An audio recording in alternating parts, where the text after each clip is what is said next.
El monólogo, un fósil en constante renovación. Desde hace unos 30 años empecé a realizar algunas investigaciones que me llevaron a combinar mi oficio teatral con la historia y el devenir del teatro, y básicamente la historia del noreste de México. No me considero una autoridad en el análisis crítico.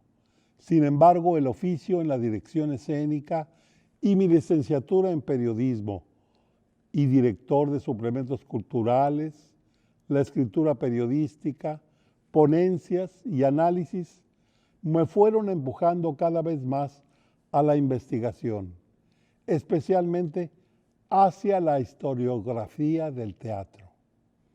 Y para realizar esta conferencia pensé en el monólogo desde sus orígenes. Hablar del monólogo es muy adecuado, pues es un tema que reviste especial importancia por las amplias perspectivas que ofrece para la producción teatral, sobre todo para la producción teatral independiente. La motivación para tocar este tema se me dio a leer un libro de técnica teatral escrito por Uta Hagen, la veterana actriz que se inició en el Berlin Ensemble y maduró en el teatro profesional de Broadway. Uta Hagen trata el monólogo en uno de sus capítulos. Al retomar el libro de Hagen y releer ese capítulo, me encontré con la imagen de fósil, lo cual me llevó al tema central y al título de esta disertación. Los primeros destellos de inteligencia en la mente humana conminan al hombre hacia un acto de fe en la vida del universo. Al percibir dentro de sí una fuerza secreta que no es física, pues no depende del cuerpo, el hombre se da cuenta que el espíritu es la fuerza interna que manda en él, lo que conduce y le marca el camino. Por ello, pinta en las cavernas al espíritu del bisonte con el fin de atraer su cuerpo. Se viste con pieles para hacer un cebo. Se disfraza y se cubre la cabeza con una rudimentaria máscara. Empieza así la imitación del animal que representa su andar, sus rugidos, su manera de conducirse. Con las primeras muertes de los hombres de su clan, se inician ceremonias en honor del espíritu. Ya no se imita al animal, se danza en honor del muerto, se recuerda su historia, placeres, hazañas. El canto se convierte en el sostén de la danza y la palabra humana sustituye el aullido animal. Sin tocar todavía el teatro, quiero abordar el tema tratando de establecer la diferencia entre la palabra hablada y las imágenes. Horace B. Barlow, quien ha sido investigador en Cambridge y en Berkeley, nos dice, cito a Barlow, que la palabra hablada es lo que con más urgencia reclama la atención de las personas.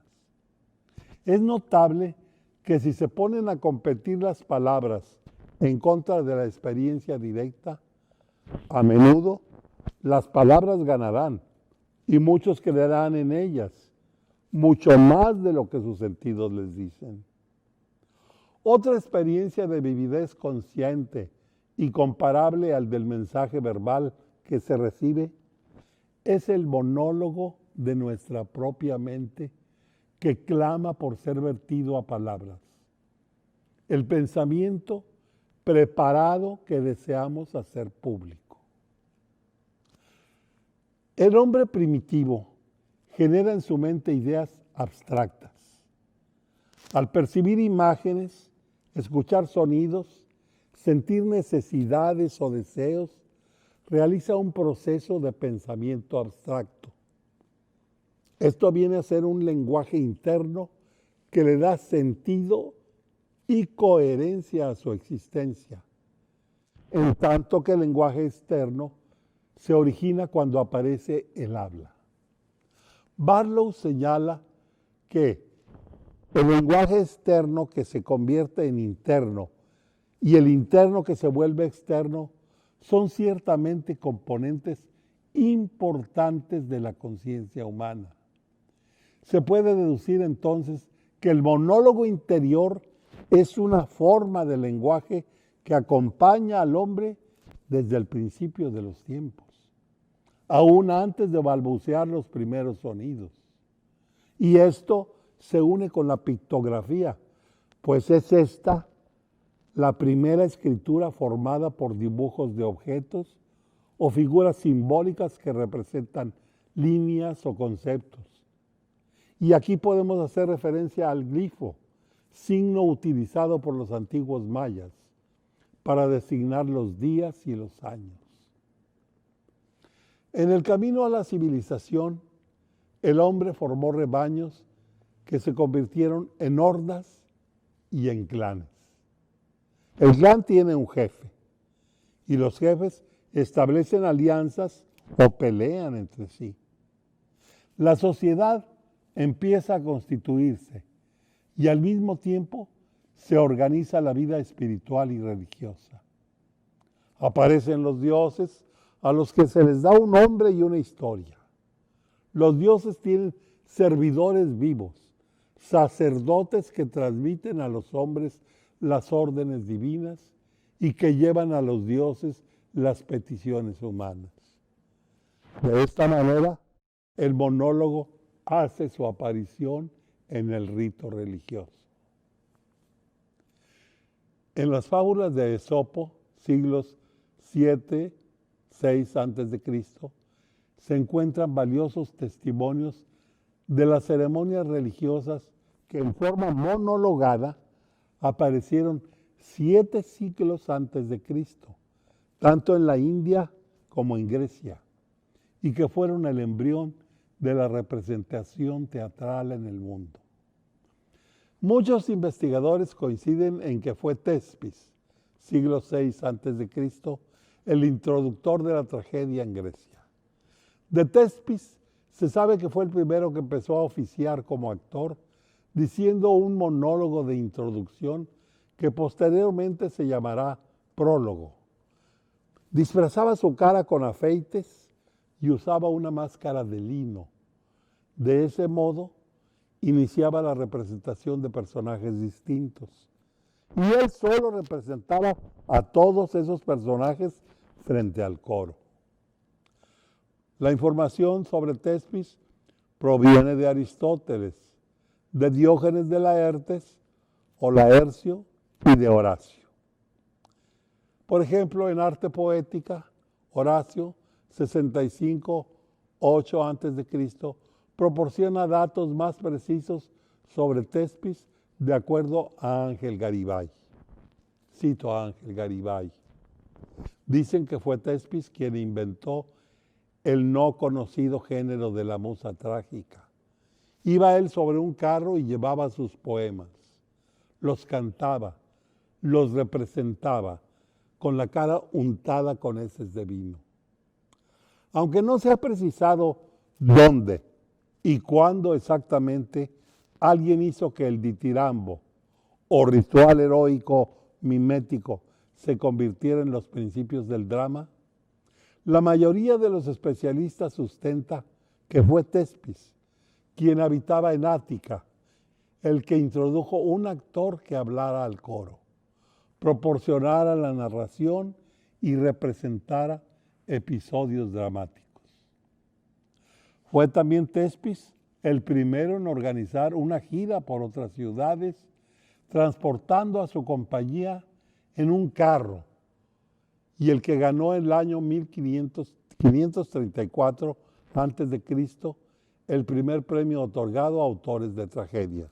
De una u otra manera, la palabra en las ceremonias religiosas que preceden a los principios del drama se manifestó siempre en forma monologada y continuó así hasta que Tespis creó el diálogo al contestar al coro. El teatro fue para los atenienses algo de vital importancia, pues constituía el clímax de un ritual religioso y cívico. Así, las festividades en honor de Dionisos evolucionaron y el paso de lo divino a lo humano se dio con la participación de los escritores en las grandes dionisíacas. El monólogo, primera forma de expresión verbal en el teatro, sin desaparecer totalmente, se dio entonces el lugar de honor al diálogo. El esplendor del teatro griego se manifestó plenamente a través de sus autores. En la comedia, Aristófanes, 445 con interrogación, 386 con interrogación antes de Cristo, y más tarde Menandro, 342 en interrogación, 292 antes de Cristo.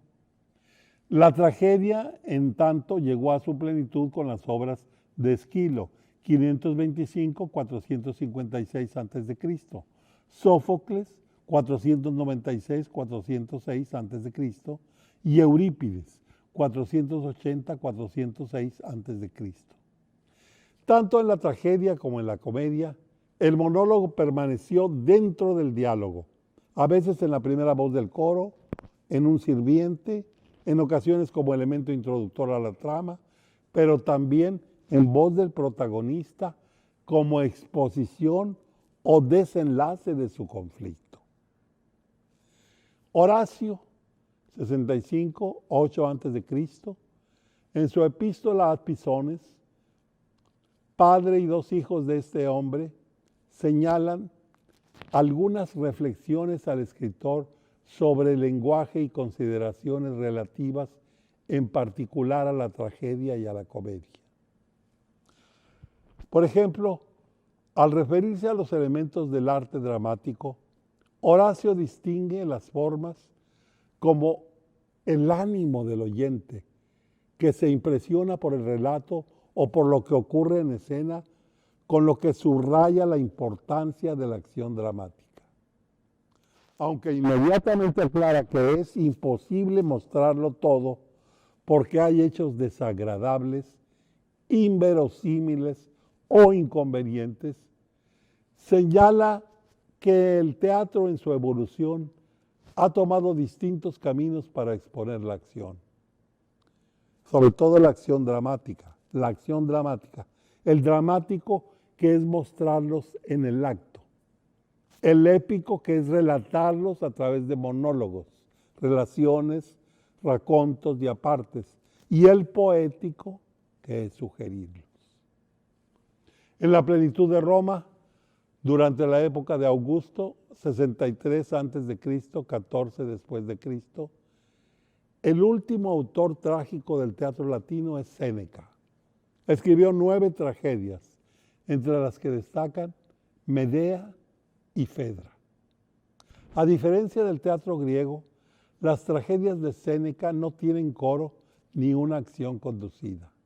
La mayor parte de ellas es una sucesión de escenas en las que cada personaje desarrolla un largo monólogo, una serie de condiciones morales y filosóficas. Ya en la Edad Media, durante la decadencia del Imperio Romano, el teatro heredado de los griegos cedió ante la preferencia romana por el circo. Los actores trágicos y cómicos fueron reemplazados por los mimos o los histriones. Ahí se dan los orígenes de los juglares, los que más tarde, durante el Renacimiento, se organizan en pequeñas representaciones que se convirtieron en la comedia del arte. Aun cuando el término comedia del arte se consolida en los siglos XVII y XVIII, es un hecho que los juglares parten del medioevo italiano, donde representaban habitualmente tipos definidos de una sociedad campesina que debía sobrevivir a un mundo que cada vez era más hostil con su clase.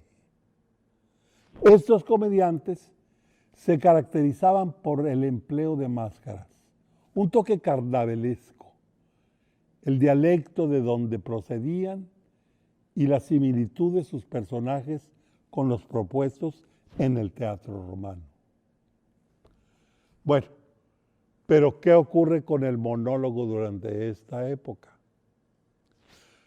Los personajes representados carecían de un texto previo, entonces se improvisaban guiones de acuerdo a canto, acrobacia, a expresión corporal, con amplios repertorios de argumentos que les permitían repentizar los diálogos, repensarlos nuevamente.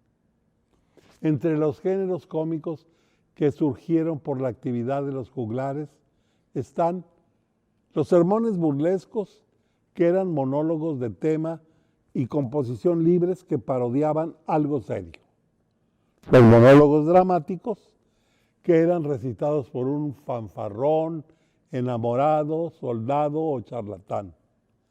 Los sotices, piezas burlescas políticas, representadas en carnaval por los sots, especie de bufones. Y finalmente la farsa, que para hacer reír tomaba temas de la realidad cotidiana y sus personajes no eran individuos, sino tipos como el marido burlado, la mujer astuta, el cura disoluto o el estudiante tonto. Señala Carmen de Urioste que en España el único texto teatral conservado anterior al siglo XV, puede ser del XII o principios del XIII, es el que fue encontrado en la Catedral de Toledo en 1836. Se trata del auto de los Reyes Magos. Los especialistas coinciden en que la traducción procede de un texto francés. Se basan para afirmar esto en su métrica y que su temática pertenece a los evangelios apócrifos. El texto se relaciona con el ciclo litúrgico de Epifanía, pero se diferencia de este por los monólogos de los personajes. En el texto se advierte una construcción elaborada sobre la duda. Los tres elementos que portan los reyes van a servir para disipar la duda, no van a ser ofrecidos como regalos. Por mucho tiempo se ha discutido si La Celestina pertenece al género dramático o si es una larga novela dialogada. Importantes creadores escénicos han realizado la hazaña de montarla con adaptaciones que condensan en un tiempo justo de representación de la extensa y legendaria historia de Calisto y Melibea. Manuel García Gómez, regiomontano, hizo una profunda investigación sobre los apartes en La Celestina. Analizando los apartes, García Gómez sostiene que se vislumbra la existencia de dos autores, además de Fernando de Rojas en la redacción de la obra. No es nuestra tarea seguir aquí la polémica, pero la investigación de García Gómez nos da la oportunidad de conocer el uso de los apartes y monólogos en los albores del siglo de oro español. La propuesta de García Gómez es hacer una primera división de los apartes en dialogados y monologados. Esta primera división tiene a su vez una subdivisión. En el caso de los dialogados, la subdivisión llega únicamente hasta los de cuchicheo y de fisgoneo, en tanto que los monologados se bifurcan en los de alocución y los de intimación. Los de intimación son a su vez entreoídos o inadvertidos por los demás personajes. En La Celestina están probablemente las raíces de los apartes y monólogos que a la vuelta del siglo serían característicos como presentación de las obras o dentro del diálogo en el teatro del siglo de oro español. Al despuntar el siglo XVII, Lope de Vega, 1562-1635, es el innovador del Teatro Nacional de España. En el arte nuevo de hacer comedias de ese tiempo, 1609, Lope entra en polémica con los defensores de la doctrina de los clásicos, ya que su teatro no respetaba los preceptos aristotélicos. Lope solo acepta la unidad de acción, divide la obra teatral en 3 actos o jornadas en vez de los 5 actos que utilizaban los clásicos. Entre la primera y la segunda jornada introduce un entremés cantado y bailado. La pieza teatral podía tener una loa, que era un monólogo para predisponer favorablemente al público hacia la obra y en donde a veces se avanzaba algo del contenido. Generalmente, la obra de Lope consta de unos 3,000 versos repartidos en 3 jornadas. La redondilla y la décima las usa en los diálogos, el romance en las narraciones, el terceto en situaciones graves y el soneto para los monólogos. Por eso Lope de Vega fue el encargado de hacer el arte nuevo, de hacer comedias, porque tenía la técnica del siglo de oro español. Con Calderón de la Barca, 1600-1681, el monólogo toma singular importancia y es tal vez La vida es sueño, la obra ideal de Calderón para estudiar el monólogo durante el siglo de oro. Con 3,319 versos, la mayoría octosílabos, con alternancia de heptasílabos, endecasílabos y octavas reales, en el texto se pueden distinguir 3 tipos de monólogos. El de tipo vacilante y discursivo de Clotaldo, los narrativos de Basilio y Rosaura y los magistrales de Segismundo. En William Shakespeare, 1564-1616, el monólogo toma un lugar preponderante.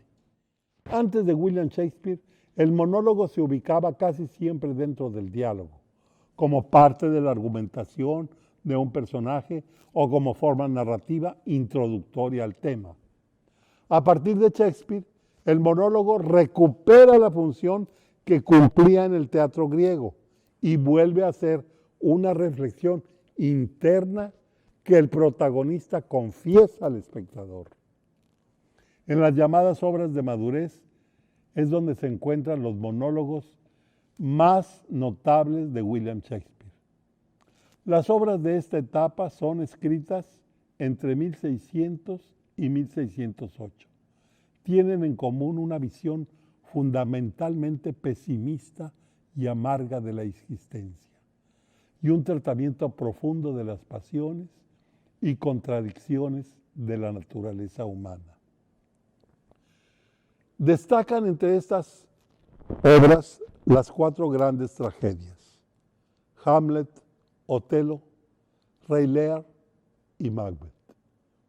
En ellas encontramos un magistral estudio psicológico de los protagonistas, así como una perfecta contraposición entre diálogos y monólogos. Harold Bloom ha estudiado ampliamente los 7 soliloquios de Hamlet. Sostiene que están dichos para 2 públicos, nosotros y Hamlet mismo, y que paulatinamente nosotros como espectadores aprendemos a emularlo en el hábito de oír atentamente. Dice nuevamente Harold Bloom, de William Shakespeare uno aprende que la función primaria del soliloquio es escucharse a sí mismo involuntariamente. En sus 7 soliloquios, Hamlet, 2 de ellos con intervenciones de otros personajes, como los cómicos y Horacio, amigo de Hamlet, nos enseña qué es lo que puede enseñar la literatura imaginativa. No como hablar con los demás, sino hablar con uno mismo, con la posible excepción del fantasma a Hamlet. No le interesa escuchar a nadie. A través de él, Shakespeare nos muestra que la poesía no tiene ninguna función social más allá de la de entretener. Lo que sí tiene Hamlet es un inmenso sentido de su pujante personalidad interior, que sospecha bien podría ser un abismo. Pienso que la sospecha es el auténtico tema de los 7 monólogos, ninguno de los cuales se dice en el quinto acto. Nuevamente decimos que Bloom considera que el lector tendrá más posibilidades que el espectador teatral de discernir que Hamlet consta casi de 2 obras separadas, los actos 1 al 4 y el quinto respectivamente. En su análisis deja Bloom para el final el monólogo de los monólogos, el ser o no ser, de la primera escena del tercer acto. Es este el tercero de los 7 monólogos que aparecen en la tragedia. Su conclusión es parca, pues solamente señala que este gran monólogo explora la relación negativa que se produce entre el conocimiento y la acción. Es posible que la opinión de Jean-Louis Barrault nos abra más caminos de interpretación al afirmar que el soliloquio o monólogo es un recurso que el teatro clásico posee para marcar la entrada de una acción en el mundo, específicamente poético, del soñar despierto. El énfasis de Barrault va más hacia las facultades del intérprete y su nivel sensitivo. Dice Barrault: el momento en que el hombre se pone a pensar en alta voz, el momento en que la exaltación es tan tensa que acosada hasta un punto límite podría ya expresarse por el canto. El soliloquio es el principal obstáculo que el actor intenta sobrepasar, porque no puede sentir lo necesario, porque no puede en manera alguna descubrirlo, si no ha alcanzado en sí mismo un cierto segundo estado que no es otro que el estado lírico. Es un fenómeno de extralucidez que aparece en los instantes en los cuales el ser está próximo al éxtasis. Aunque en Molière, 1622-1673, no es muy notable la presencia de los monólogos en su forma natural, puede advertirse que en casi toda su producción las escenas de 2 personajes se convierten en duelos monologados, en los que cada interlocutor intenta el triunfo o el convencimiento sobre su oponente. La experiencia que Molière nos ofrece en su teatro apunta con singular discreción a cuestiones esenciales de la sociedad de su tiempo. La misantropía como única escapatoria a la necedad social en el misántropo. La hipocresía denunciada como forma de conducta que campea sobre todo en el mundo religioso, en Tartufo. La avaricia de Harpagón como fuente de obstáculos para el conveniente fluir de la riqueza y la inversión económica que necesita el mundo moderno, el avaro. Y la hipocondria, funesto impedimento de la actividad social en el enfermo imaginario. Es en esta última obra donde Molière inicia con un extenso monólogo donde el protagonista reflexiona sobre los gastos aplicados en sus enfermedades. Nos vamos a Anton Chejov, 1860-1904, quien es el autor que en los finales del siglo XIX y principios del XX va a revolucionar la trayectoria del monólogo, dándole de nuevo un valor original. Pero la propuesta de Chejov fue todavía más allá, ya que el monólogo no apareció dentro de una obra de teatro, sino que se convirtió en una obra completa.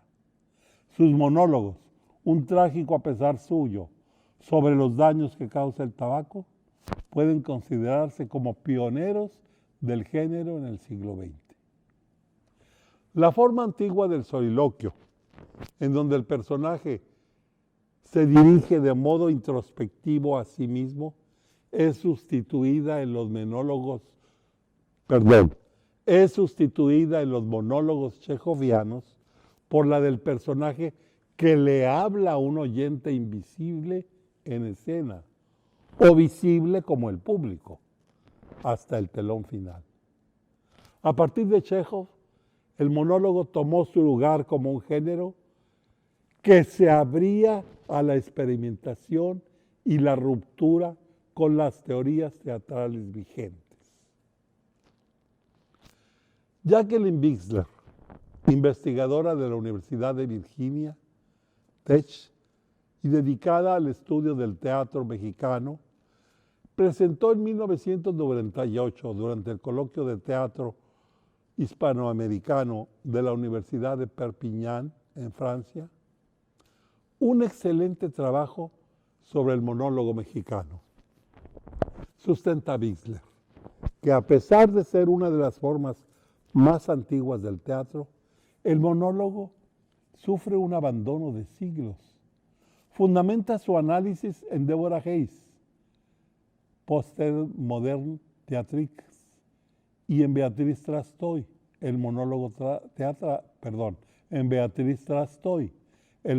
teatral como estrategia narrativa. Nos dice Bixler, no obstante esta falta de respeto que parece tener el género, Hayes mantiene que, lejos de ser una forma primitiva o simplista del teatro, el monólogo es una prueba de la virtuosidad del actor y el dramaturgo, quienes tienen que captar y mantener la atención del público a la vez que define el monólogo como un discurso performativo en el que el dramaturgo imprime el texto dramático con una voz narrativa. Trastoy, por su parte, lo describe en términos parecidos como una forma híbrida que mezcla y viola las convenciones de conversación, relato y teatro. Por su parte, el analista Raúl Castañino nos afirma que la reivindicación del monólogo durante el siglo XX viene a darse por las más competentes opiniones teatrales contemporáneas. Y en efecto, es entre la década de los 20 y los 40 cuando el monólogo encuentra otras rutas en Jean Cocteau, 1889-1963, y en Eugene O'Neill, 1888-1953. Cocteau, artista completo, pintor, cineasta, poeta, dramaturgo y director, sorprende a la intelectualidad parisina con el estreno de La voz humana en la Comedia Francesa. Una mujer sola, desesperada, espera la llamada de su amante que la ha abandonado. Con una minuciosa observación de la naturaleza humana, con todas sus contradicciones, Cocteau creó un magistral texto alternado de palabras y silencios. Un teléfono como vehículo y los reclamos de la mujer a una vida que se le escapa. Eugene O'Neill transmite antes del desayuno su visión del ser humano moderno, víctima de las circunstancias, renuente en volver a creer, buscando razones externas para explicarse su infelicidad. También Bertolt Brecht, en su teatro épico, introduce el monólogo al recuperar y actualizar formas y estrategias teatrales que fueron propias del teatro griego y el teatro medieval, como el uso de narrador combinado con recursos tecnológicos, como imágenes, proyecciones fijas o proyecciones cinematográficas. De hecho, el Befremdungseffekt en alemán significa efecto de extrañamiento o efecto de distanciamiento, fue creado por Brecht para que la obra que se represente se centre en las ideas y decisiones y no en intentar sumergir al público en un mundo ilusorio buscando evitar la catarsis aristotélica. Los autores del absurdo hicieron amplio uso del monólogo en la forma dialogada. Eugene Ionesco, 1912-1994, lo usa con frecuencia en la mayoría de sus textos. En La cantante calva, el capitán de bomberos les da a conocer a todos una relación de parentela a los Smith y a los Martin con la historia del catarro. Y en Las sillas, el viejo, antes de suicidarse, junto con su mujer, se despide de ella, del emperador y de todos los asistentes con un discurso de adiós a la vida. Samuel Beckett, 1906-1989. Utiliza continuamente el monólogo interior en su narrativa y en la forma dialogada de su teatro. En Fin de partida, por ejemplo, a lo largo de la obra son 2 los monólogos de Club y 3. Son 2 los monólogos de Club y 3 los de Ham, para el formato específico de monólogo. Samuel Beckett crea actos sin palabras, en la que un actor es arrojado al escenario y obligado virtualmente a realizar una serie de acciones físicas. La última cinta del señor Krapp es un monólogo que presenta una gran complejidad para su escenificación. Italo Riccardi, el actor que lo interpretó en Madrid, sentía que el personaje se le presentaba con una confusa postura metafísica y una autocrítica constante con temor a la muerte y una profunda sensación de ir hacia la nada. La esencia de Krapp la constituye el escepticismo, la angustia y el aburrimiento, unidos a una gran capacidad de ternura y elevación interna incapaz de proyectarse. Jacqueline Bixler, al referirse al paso del monólogo por los autores del absurdo, señala que después de siglos de abandono, el monólogo gozó de una nueva popularidad a mediados del siglo actual, habla del siglo XX, cuando los dramaturgos absurdistas lo utilizaron para experimentar con los espacios teatrales, jugar con la relación actor-público y comunicar la angustiosa soledad del hombre contemporáneo. 6 obras para una sola actriz es un texto dramático del inglés Arnold Wesker, 1932. Según Roberto D'Amico, a Wesker se le ha dado y se le ha considerado un escritor de la esperanza, y se dice que su teatro refleja una visión casi utópica de las posibilidades del hombre. En realidad, varias de sus obras tienen que ver con la desilusión y el compromiso de vivir en un mundo hostil. Respecto a sus 6 obras para una sola actriz, el mismo Wesker, en la publicación del volumen, hace una firme defensa del monólogo.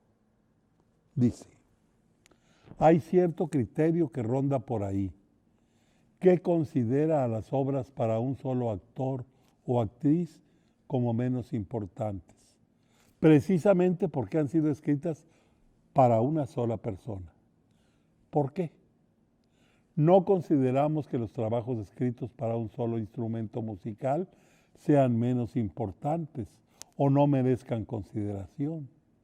Lo mejor de mi trabajo, inteligencia y talento, lo he puesto en esas obras. Insisto además en usar la palabra obra y no monólogo, que sugiere a un actor que piensa en voz alta, sin que esté involucrado en ninguna acción y sin que se dirija a nadie más. Una obra para un actor, en cambio, nos da la idea de una persona que responde a los estímulos de un problema específico, se involucra en alguna acción o está comprometido en un intercambio de conflictos. Este es entonces un volumen de obras y no de monólogos, y como tales tienen todas las cualidades que uno espera de una obra. o sea, de una obra formal. Y existe en ellas una estructura completa, interacción entre diferentes personas, aun cuando estas diferentes personalidades estén dentro de un mismo ser. Una relación de causa y efecto, un desarrollo equilibrado, además de ritmo, resonancia y un diálogo dramático elaborado con uno mismo. Beatriz Trastoy señala que el monólogo es un género que se presta a la necesidad postmoderna de expresar la fragmentación y la multiplicidad de un yo desintegrado. En tanto, Deborah Hayes afirma que muchos de los escritores o intérpretes de monólogos cuentan historias simplemente por hablar o por llenar el vacío, mientras lo hacen para reformar y a veces hasta reclamar un lugar en el mundo. Coincido con la posición de Bixler, quien dice que el monólogo tiene la ventaja de darles a los grupos marginados la palabra y la capacidad de dominar un diálogo que de otro modo sería dominado por el grupo hegemónico. Y pone ejemplos mexicanos de esta tendencia con los monólogos politizados y satíricos de Jesús A. Rodríguez y el personaje homosexual de Cocinar con Amor de Hugo Salcedo. Pero también señala que el monólogo puede servir para enfatizar y subvertir el dominio que tiene un grupo autoritario, tal como lo aplica el brasileño Roberto Ataide en su obra La señorita Margarita. A partir de la última década del siglo pasado, la escena mundial ha vuelto la vista al monólogo y Frank Carrame y Darío Fo no agotan su creatividad y la exquisita sátira. Primera experiencia sexual y Tengamos el sexo en paz dan la vuelta al mundo. No solamente dramaturgos, sino novelistas y escritores que no habían abordado el género dramático o que simplemente nunca habían figurado en ningún género. Han brincado del bestseller mundial al éxito de taquilla y a un éxito de taquilla internacional. Tales son también los casos de Gabriel García Márquez, que escribió Diatriba de amor contra un hombre sentado y que fue un éxito en todas las capitales de Latinoamérica y España. Patrick Süskind, con El contrabajo, que trata de la existencia de un hombre en su pequeña habitación, y finalmente la judío neoyorquina Eve Ensler con sus monólogos de la vagina, oportunista libreto en épocas de liberación femenina. De acuerdo a Deborah Hayes, lo que más ha fascinado a los dramaturgos, desde Sófocles hasta Shepard, son las posibilidades dramáticas que ofrece lo que ella llama el empty chair o la silla desocupada. El estado solitario del intérprete del monólogo permite mayor interiorización, pues el hablante puede extenderse sin temor a ser interrumpido o criticado. Sin embargo, aunque parece que el actor se dirige a una persona invisible, también se puede sostener que esa misma persona invisible es el público, que tiene la posibilidad y hasta la obligación de representar varios papeles. Los papeles que más se le imponen al espectador son los de jurado, padre confesor y oyente escondido. A principios del 2000 ha vuelto a proliferar el monólogo en el teatro mexicano como un género que responde a una necesidad posmoderna de representar la fragmentación y diversidad del yo. Un actor se repara, de Sabina Berman, Cocinar el amor, como habíamos dicho, de Hugo Salcedo, Los mochos, de Ignacio Solares, Divino Pastor Góngora, de Jaime Chabó, y Pasaporte con estrellas, de Emilio Carballido. Lampard, o Cómo colarse a la historia, de Luis Enrique Gutiérrez Ortiz Monasterio, son solamente algunos títulos del monólogo mexicano que demuestran las posibilidades de ese género en México. Con la implementación de festivales de monólogos en diversas sedes del país, el monólogo se ha vuelto a poner en el panel de la moda. Y ahora llegamos por fin a la narraturgia. Entre los textos más recientes que en forma de monólogos se representan actualmente en las capitales latinoamericanas y en toda España, se encuentra Pervertimento y otros gestos para nada, de José Sanchís Sinisterra, 1940. Una excelente anatomía humorística de la escena en la que se hacen referencias al trabajo de los teatristas. Una de las escenas claves y descriptivas de la tarea de los actores en la preparación del monólogo que la actriz intenta justificar antes de iniciarlo. Pervertimento. Lo primero y principal es encontrar una buena excusa para decir al monólogo precisamente allí donde haya alguien que pueda escucharlo. ¿Qué sentido tendría molestarse en decir un monólogo? La cosa es de sentido común y no hay por qué darle más vueltas. Sin entrar en detalles de por qué sí ni por qué no, este me parece un sitio adecuado, de modo que solo me falta encontrar una excusa razonable para venir aquí, aunque en realidad tampoco sería preciso, puesto que ya estoy, ¿o no? Pero no importa, que nadie diga luego que el monólogo era flojo porque no estaba bien justificado, etcétera, etcétera. Y así, José Sanchís Sinisterra, con Pervertimento y otros gestos para nada, nos ayuda a darle otra vuelta de tuerca al monólogo, para atornillar o desatornillar. El teatro de Sanchís Sinisterra ha transformado la escena actual y ha impuesto nuevos caminos para la forma, escribiendo temas propios o de autores conocidos que le permiten profundizar en su investigación y buscando restituir el valor y la importancia del texto dramático.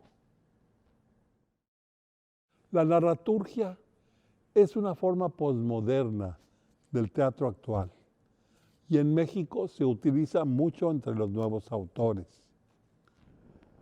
Y en cuanto a esa forma, estilo posmoderno de la dramaturgia nueva en México, recurro a la opinión de Alberto Castillo, que la revista digital universitaria de la UNAM, volumen 16, número 7, dice en su artículo de posmodernos a posmexicanos, tendencias en la dramaturgia de final y comienzo del milenio.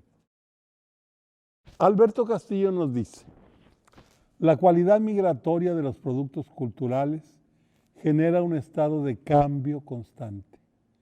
El capitalismo tardío se nutre de lo novedoso y efímero, de la necesidad creada de estar siempre al día y escapar de la obsolescencia.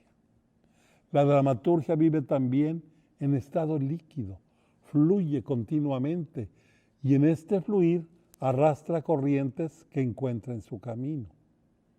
Esta condición de existencia elimina la posibilidad de juicios morales y de la crítica hacia lo que se consume. Es así que podemos hablar de una tendencia caracterizada por el cambio constante, es decir, una ausencia de escuelas claramente identificables. Me parece muy brillante la intervención de Alberto Castillo. El stand-up comedy, comedia de pie, por su nombre inglés, es un formato de comedia donde el actor se dirige directamente a una audiencia en vivo. A diferencia del teatro tradicional, el actor interactúa con el público, estableciendo diferentes tipos de diálogos. Por ejemplo, los actores o comediantes que cursan en el stand-up arman su narración en base a su vida, experiencia o vivencias, y se interpreta de 4 formas: la cita, la alusión, la reflexión y la parodia, por lo que es un género intertextual. Generalmente produce risa en el espectador de este género de monólogo, ya sea graciosa, dramática o trágica. Sigmund Freud estaría de acuerdo con ese efecto de alegría o carcajada que provoca el stand-up, aunque lo que se narra sea una experiencia trágica. Muertes, pérdidas amorosas o enfermedades. Sin embargo, el espectador crea una catarsis con la risa, tal vez para ocultar algo más complejo de su vida o parecido a lo que se narra. En los antecedentes o inicios del stand-up, los comediantes de pie hablaban de sus vivencias cotidianas, de la lucha diaria por mantenerse y alimentarse, de peleas domésticas por nimiedades. O sea que el intérprete hablaba de sí mismo, de su propia vida. Entonces, al iniciar en esa forma, el tema desarrollado empezó a llamársele rutina, pues consistía en contar la vida rutinaria. Durante las dos últimas décadas se ha generalizado en Latinoamérica la práctica del stand-up, que puede ser interpretado por 2 o más actores, pero en forma más acertada y adecuada como unipersonal o monólogo.